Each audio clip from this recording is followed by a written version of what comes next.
os discípulos, depois da ressurreição do Senhor, estavam ainda com medo. Algumas mulheres vieram ao encontro deles e disseram que encontraram um túmulo aberto e vazio. Mesmo assim, eles não acreditaram. Ainda tinham medo. Depois Jesus aparece a outros dois no caminho de Emaús. Era no final da tarde. Estes voltam correndo à noitinha e contam aos discípulos que se encontraram com Jesus e o viram ao partir o pão. Mesmo assim, eles não acreditaram. Eles ainda tinham medo. Meus irmãos, Jesus aparece e os repreende por falta de fé, porque eles não acreditaram em que se lhes tinha anunciado. A fé não é algo que nasce apenas do anúncio da palavra de Deus. Que as mulheres anunciaram, os discípulos de Emaús anunciaram, mas eles ainda não acreditavam, porque faltava-lhes um encontro com Jesus, um encontro verdadeiro e real. Se nós quisermos apenas falar de Jesus, mas não proporcionar um encontro verdadeiro com o Senhor, ninguém vai ter fé. Porque a fé, ela não é passada de um para o outro. A fé é um dom de Deus. E Deus concede a quem Ele quer e quando quer. O tempo pertence ao Eterno. O tempo não é nosso. O tempo é de Deus. Às vezes a gente quer usurpar o papel de Deus. Queremos converter pessoas. Não basta para a gente somente anunciar e cumprir a nossa missão, mas a gente fica ali, querendo colocar forças para querer converter corações. E esquece de que nós temos que proporcionar um encontro com Jesus. Que a nossa vida deve ser um verdadeiro testemunho de alguém que se encontrou com o Senhor e agora leva os outros a terem um encontro pessoal com Jesus. Jesus aparece para os 10 porque Tomé não está. O pequeno, o íntimo, não se encontra naquele lugar. E ele não acredita quando os 10 dizem que viram o Senhor ressuscitado. Faltava-lhe o encontro com Jesus, o encontro real e verdadeiro. Ele precisava ter este encontro pessoal com Jesus.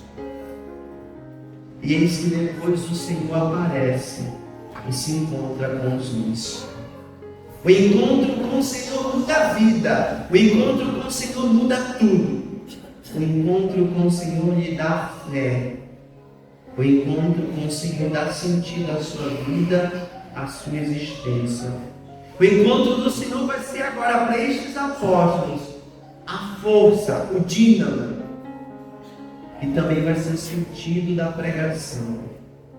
Estes homens agora estão prontos para dar testemunho. Dar testemunho e ser capaz de derramar o sangue e morrer pelo Senhor. Estes homens agora encontraram uma causa que vale a vida.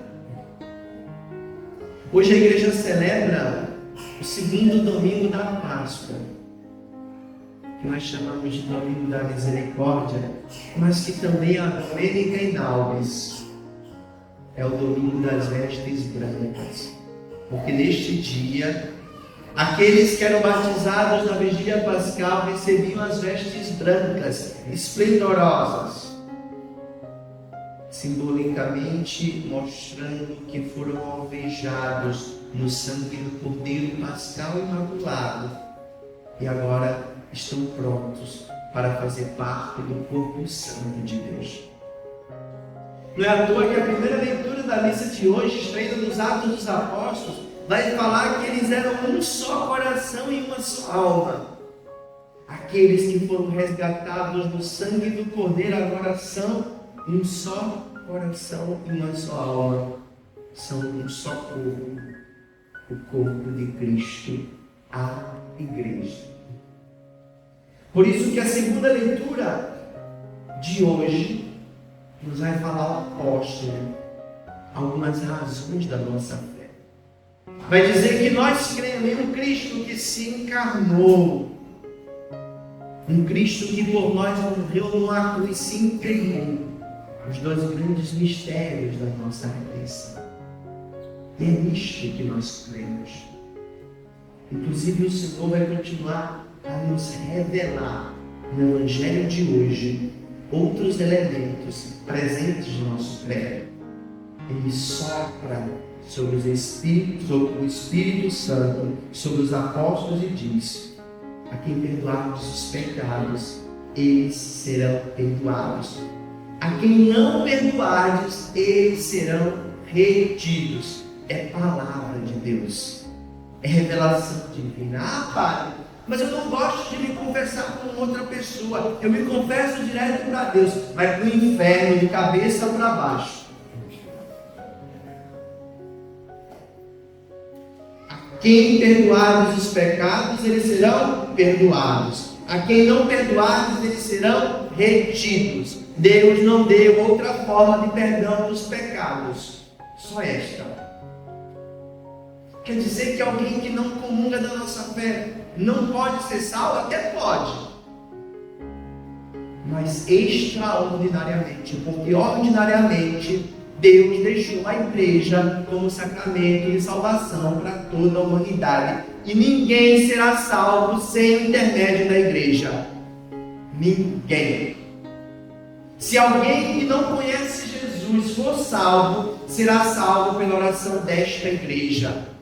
Se alguém que persegue a igreja, que vira as costas para a igreja ainda, por graça extraordinária de Deus, por graça extraordinária da sua misericórdia, for salvo, será salvo graças à oração e à fé desta igreja. Porque fora da igreja não há salvação. E todos aqueles que forem salvos farão parte do corpo de Cristo, da igreja. Seja na terra os batizados, no purgatório aqueles que padecem, ou no céu os justificados e salvos. Ninguém que estiver fora da igreja alcançará a salvação.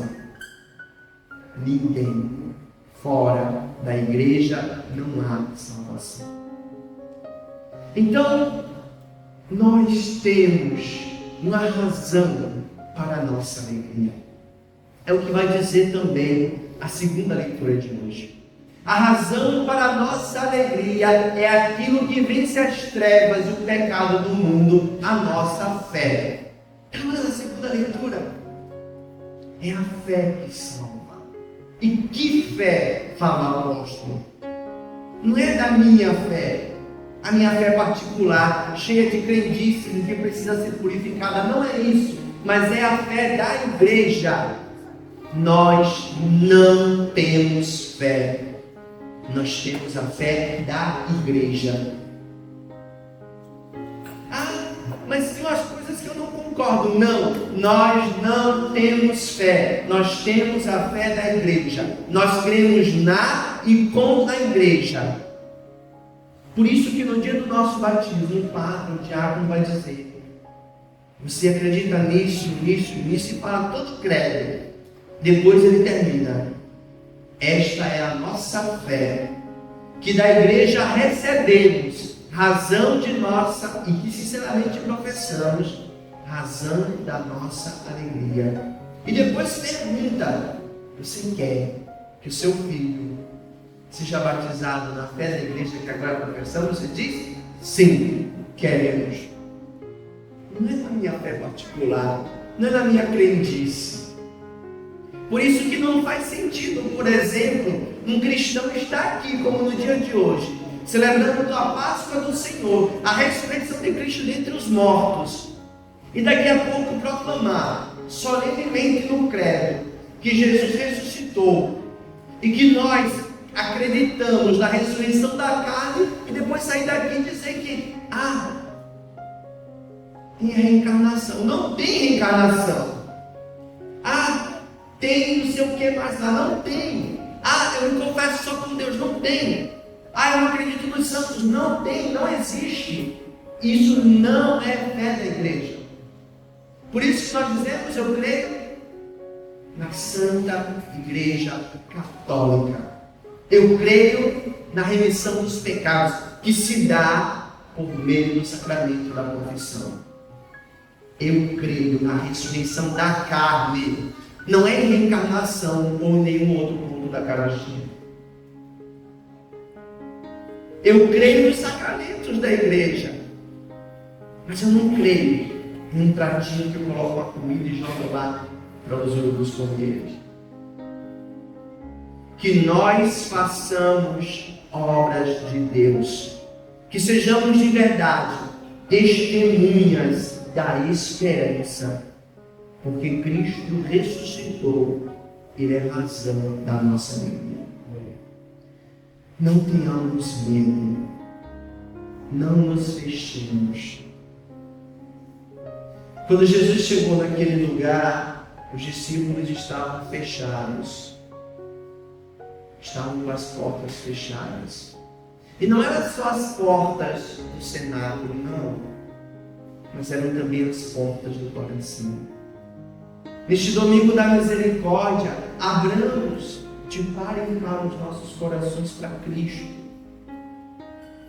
Deixemos que essas outras coisas vão embora. Deixamos que aquilo que tira a nossa paz desapareça. Porque é Cristo quem nos dá a verdadeira paz. Isso ele repete 3 vezes no Evangelho de hoje. A paz esteja convosco. Nada nos dará paz. Não adianta jogar búzios, procurar cartomante, fazer trabalhos. Não. Só Cristo traz a verdadeira paz. Só Cristo traz a verdadeira paz. E nós somos, graças a Deus, o corpo santo do Senhor. E deste corpo, comungaremos daqui a pouco, este corpo que nos salva e nos liberta de todo pecado. Assim seja. Amém.